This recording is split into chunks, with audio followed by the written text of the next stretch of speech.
in the following sections. I am a graduate of the University of Canterbury in Christchurch, New Zealand, and had a great education there. It would be remiss of me to not remind ambitious young people that there is more than one pathway to success. Not getting into an elite overseas university might end one dream, but it needs to inspire another. In New Zealand, the worth of a person is not measured by which university they attended, if any. But it's true that what degree you complete, what grades you get, and where you studied will be something employers look at. Some of the global financial firms I worked in would hire graduates only from a select and prestigious group of universities. That didn't always sit well with me as a Kiwi who believes strongly in opportunity. But choosing graduates from selected schools was clearly a guaranteed way of tapping into a hugely impressive pool of highly talented people. Countries like Singapore and South Korea, which, as nations, took deliberate steps to lift their economic game and to become more competitive, are in the same market for that talent.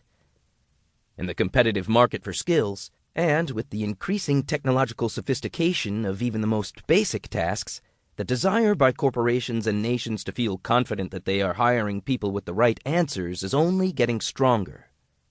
Borders tend to melt away for those with the right education and skills. Their market is the world.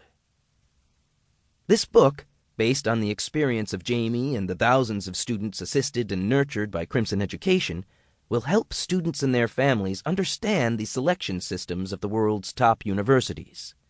It doesn't tell you what to do with your education once you have it, wherever you end up getting it. My message to students, like my mother's message to me, is to value whatever educational opportunities you have. Embrace challenges. Say yes to opportunity. Learn and learn more. No knowledge is wasted. If, like me, you have the opportunity in your career to give back to your community or your country, do so. The world is facing unprecedented environmental challenges and social strain is evident everywhere.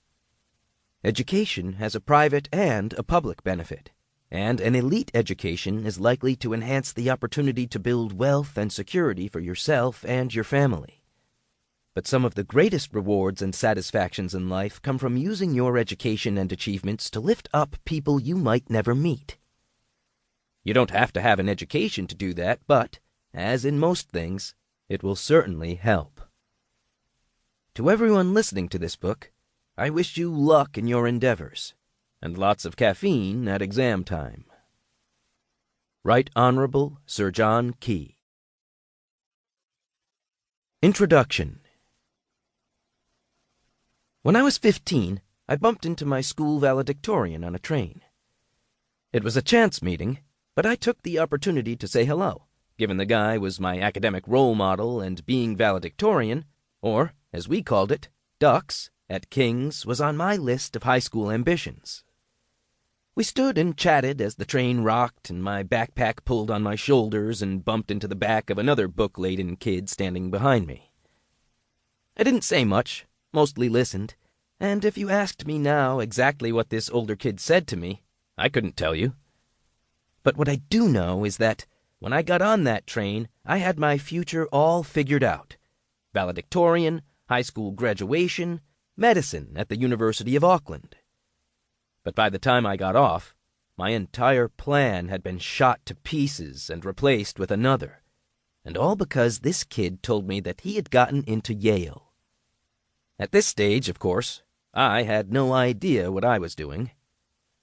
The best plan I could come up with was this: more is definitely more. Although other kids took 3 A-levels, I took 10. If my peers were making top in New Zealand, I set my sights on making top in the world. I made it for English literature. If my older mate managed to get into Yale applying to a handful of schools, I figured it was best to hedge my bets and increase my chances by pure volume, and so I Googled the world's best universities and applied to 25 of them. Of course, no one was more surprised than I was when I got into all 25. I was just a skinny kid from the bottom of the world who narrowed the odds by going overboard.